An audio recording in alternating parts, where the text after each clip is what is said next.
The ballroom froze. Even the orchestra paused mid-note as every eye turned toward the woman stepping onto the stage. No spotlight needed.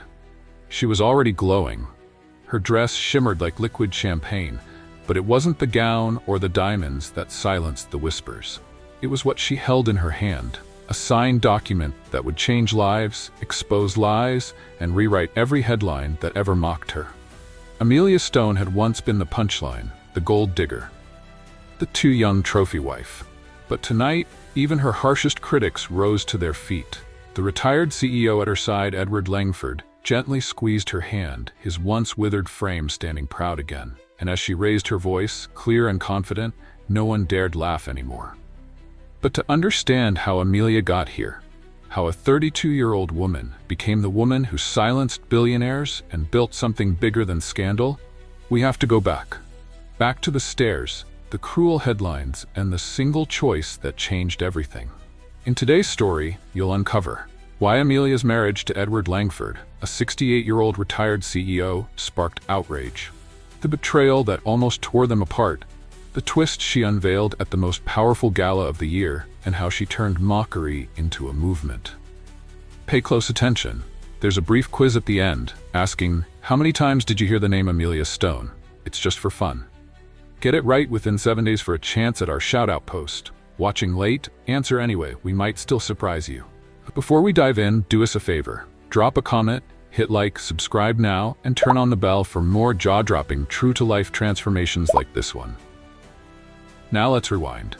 She was Amelia Stone, not a celebrity and heiress, just a former community college debate coach who walked into a charity luncheon and left with a business card that would change her world. The man who gave it to her? Edward Langford, once Forbes' most feared boardroom mind, now a quiet, gray-haired presence recovering from a stroke.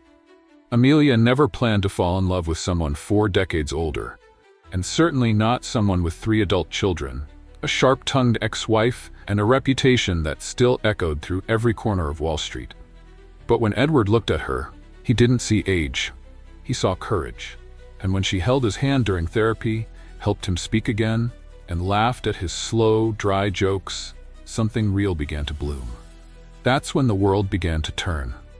It started on a rainy Wednesday, the kind that turned Manhattan into a sea of glistening umbrellas and impatient taxi horns. Amelia stood in the back of the Langford Foundation's winter gala, dressed in last season's Rent the Runway and trying not to look like she'd borrowed her shoes. She wasn't supposed to be here. Not really. Edward's assistant had invited her out of kindness, a gesture of thanks for helping with his recovery.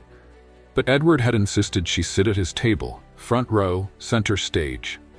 That was the first scandal. Whispers erupted like wildfire through the crowd. Who is she? She's not even wearing Chanel. Isn't she the nurse? No one said it out loud, but Amelia felt it in the stares. She doesn't belong here. When Edward announced their engagement a week later, the tabloids pounced. One magazine ran the headline, "From Caretaker to Gold Digger, the Amelia Stone Story." Another joked, "Is she waiting for the inheritance, or just the life insurance?" Her inbox overflowed with hate. Edward's children stopped returning his calls. One even accused her of manipulating him. And Amelia? She almost walked away. But then, something inside her shifted. She remembered what Edward once told her during a speech therapy session, when he could barely get the words out. "They think I've lost my power, but you remind me I still have a voice." She wasn't going to run. She was going to fight. Not for the approval of strangers, but for the dignity of the man who saw her heart before the world ever noticed her face. Amelia didn't return to the spotlight right away. Instead, she disappeared. Not from Edward's side, but from the world's gaze. She moved into his townhouse, learned how to cook his favorite slow-roasted meals, and quietly helped him rebuild the Langford Foundation from the ground up. He gave her no title, but everyone in the building knew. Without Amelia, nothing moved. And still, the world mocked her. At business conferences, Edward's name was met with respect, followed by eye rolls when Amelia joined him. Even when she presented a bold plan to expand the foundation's scholarship fund, a plan that secured over $4 million in new funding, one board member whispered, "Pretty face, clever assistant." She heard it all, but Amelia kept her eyes forward. She studied at night, finance, strategy, nonprofit law. She dug into Edward's legacy, saw the cracks he couldn't, and quietly began laying the groundwork for a transformation that would shake the very stage she'd been excluded from. The gala was just months away, the Langford Foundation's 50th anniversary. It would be attended by billionaires, media tycoons, senators, even the mayor. And everyone expected Edward to step down that night, with his children waiting in the wings to take over the board. But Amelia had a different plan. 1 month before the gala, she walked into Edward's office with a file folder and a trembling hand. "I know this isn't what you planned," she said softly, "but it's what the foundation needs." Inside the folder were 3 years' worth of financial audits, media sentiment reports, donor activity projections, and a 72-page proposal to restructure the entire organization. She expected Edward to scoff, to gently let her down. Instead, he stood, walked around the desk, and hugged her. "Let's do it," he whispered. That hug was the beginning of the end, because when Edward handed power to Amelia, when he made her chairwoman of the Langford Foundation in a closed-door board meeting, every critic went silent, until the papers leaked. The backlash was instant. One of Edward's sons sued, several donors threatened to pull out, and an op-ed in a financial magazine read, "This isn't just a May-December romance. It's a hostile takeover in heels." But Amelia didn't respond. She didn't need to. She was already preparing for the moment the world would see who she really was. And it came on the night of the gala. The Waldorf Astoria never looked more expensive. The chandeliers glittered like galaxies above 1,000 hand-selected guests. The city's elite mingled beneath golden arches, sipping champagne older than Amelia herself. But she didn't shrink. She wore a navy velvet gown, elegant and understated, with a single silver pin on her shoulder, Edward's initials engraved in cursive. She didn't walk behind him, she walked beside him. And when the lights dimmed, when the music faded and the announcer called her name, not his, the ballroom paused. Then the whispers returned. "What is she doing? Where's Edward? Is this another PR stunt?" But Amelia didn't blink. She stepped up to the podium, took a breath, and said, "I know many of you didn't come here tonight to hear from me. You came to watch me stumble, to finally confirm the gossip, to see if the girl from nowhere would fold under pressure." She looked down at the envelope in her hand, a sealed contract, and opened it slowly. "This is a partnership deal with 6 of the top education nonprofits in the country. It triples our reach, and it comes with a $25 million matching pledge, signed an hour ago by 3 of our biggest critics." A collective gasp rippled through the room. Then she dropped the final line. "This organization is no longer a legacy. It's a revolution. And if you're not ready to see what the next 50 years look like, you're welcome to leave." Silence. Then, thunderous applause. Edward, seated in the front row, stood slowly with tears in his eyes. And everyone else? They stood too. The standing ovation seemed to last forever. Reporters scrambled to rewrite their coverage mid-article. Board members, even those who once doubted her, leaned in with fresh admiration. And Edward? He just smiled, his hand shaking slightly as he lifted a glass in her direction. But Amelia Stone didn't bask in the applause. She moved forward with quiet confidence, introducing the 6 nonprofit leaders who would now be partnering with the Langford Foundation. Each of them spoke briefly, but it was clear. Amelia had done something extraordinary. She hadn't just proven her worth, she had outplayed the very system that tried to label her. When the speeches ended and the music resumed, guests approached her in waves. Some offered apologies veiled in compliments. "I didn't expect that. You're impressive. I underestimated you, clearly." Even the mayor chuckled. "Remind me not to run against you someday." But Amelia stayed poised, gracious, refusing to let vindication turn into arrogance, until one voice stopped her mid-step. "I still think you're wrong for him." The voice belonged to Marcia Langford, Edward's ex-wife. Her voice was cool as a martini, eyes sharp with quiet judgment. "You're smart, sure. But love? This wasn't about love. It was about winning." Amelia didn't flinch. She leaned in, voice low but firm. "You may never believe I love him, but he does. And after what you put him through, it's not your belief I need." Then she walked away, not dramatically but decisively. And as she did, Edward's eldest daughter, once the most outspoken critic of their marriage, stepped forward. "Can we talk sometime?" she asked quietly. Maybe I got this all wrong. That night, something shifted. Not just in public opinion, but in the legacy Amelia was now shaping. One meeting, one deal, one heartfelt conversation at a time. 1 week later, a major financial journal ran a cover story titled, "The Girl Who Didn't Flinch: How Amelia Stone Silenced the Boardroom." Her story was no longer about scandal or gossip. It was about strategy, vision, grit, and behind it all, love that had survived the storm. Back at home, Edward and Amelia sat on their quiet terrace, the skyline twinkling around them. He held her hand, his voice still rough from years of strain. "You didn't just silence them, Amelia," he said. "You rewrote the ending." She smiled. "I'm not done writing." The days after the gala were a whirlwind. Amelia barely had time to sit before the calls began. Universities, media houses, former donors suddenly interested in rejoining the foundation they had once abandoned. Her inbox overflowed, but her focus remained clear. Every opportunity had to align with her mission, or it didn't belong. She wasn't building a kingdom for applause. She was building a future for people like her, those who were underestimated, overlooked, or outright mocked. Behind the scenes, there were tensions. Some of Edward's former advisors attempted to undermine her, requesting audits and pushing back on her proposals. But Amelia met each challenge with calm precision. She answered their questions before they asked them, presented data without ego, and refused to let emotion cloud her strategy. It didn't take long before the whispers changed. "She's sharp. She's impossible to corner. She's doing more than Edward ever did." And still, Amelia stayed grounded. Late at night, after the meetings and press briefings, she and Edward would sit by the fire, sipping tea, reviewing papers, laughing at the absurdity of it all. One night, Edward looked at her over the rim of his mug. "You know, I thought I was giving you everything," he said softly. "But you gave me back my name, without asking for it." Amelia reached across the couch and touched his hand. "I never wanted your name," she replied. "I just wanted to protect it." 3 months passed. The foundation's new initiatives launched with stunning success. Scholarships for single mothers, startup grants for underfunded school districts, and emergency mental health support centers for teens. But not everyone celebrated.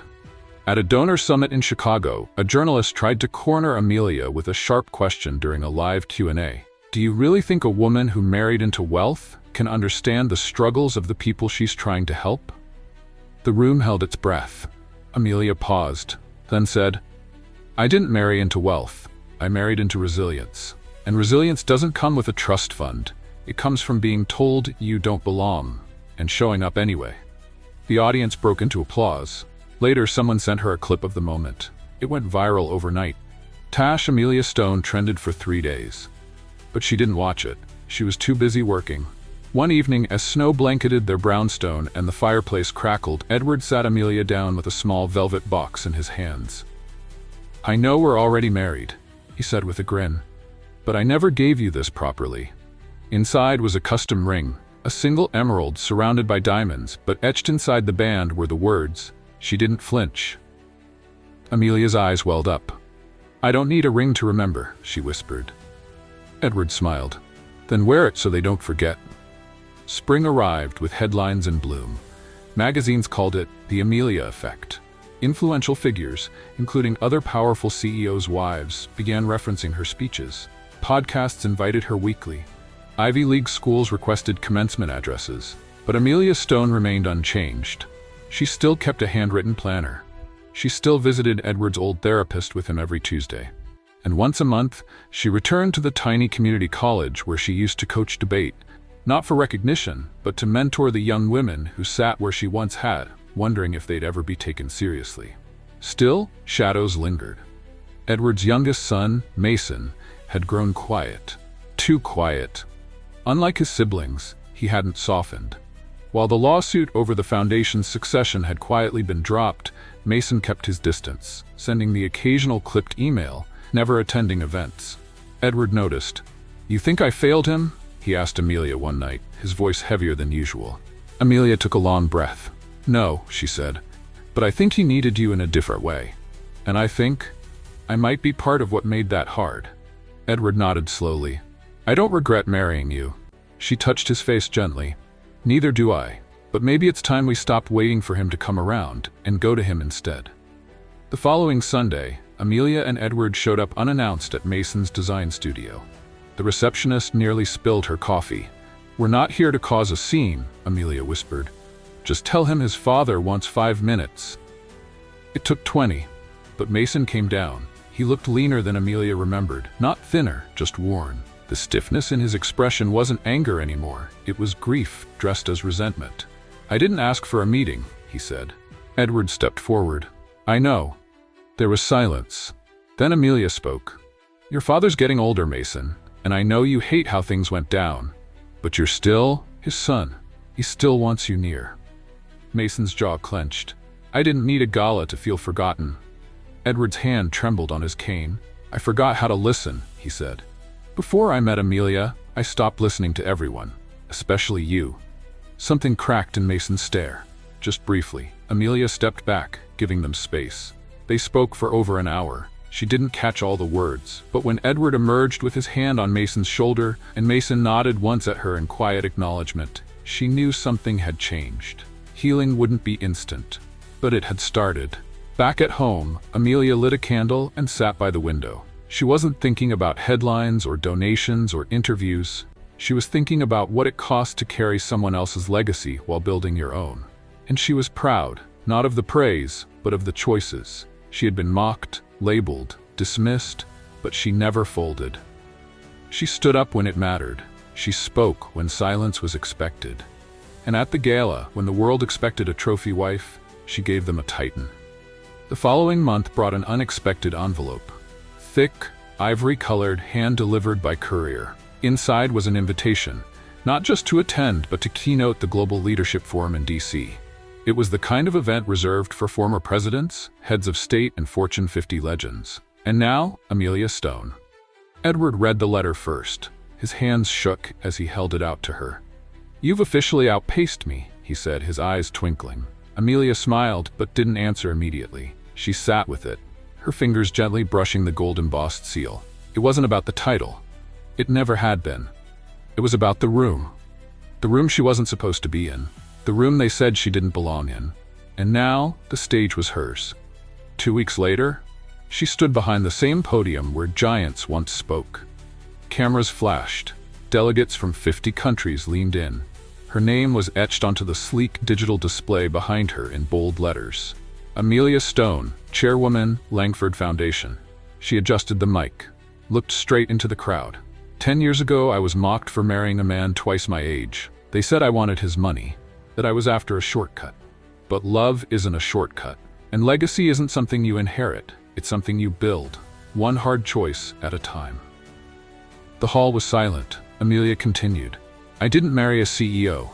I married a man who had power once and gave it up, and then trusted me to build something better." She scanned the crowd and paused. To every young woman in this audience, the ones who've been laughed at, labeled, told to sit quietly until they're invited, you don't need an invitation. You are the room. The silence broke into a roar of applause. It echoed so loudly that Edward, watching backstage in his tailored gray suit and navy scarf, had to steady himself on the curtain. And as Amelia walked off stage, the first thing she did was find his hand. They returned to New York that night.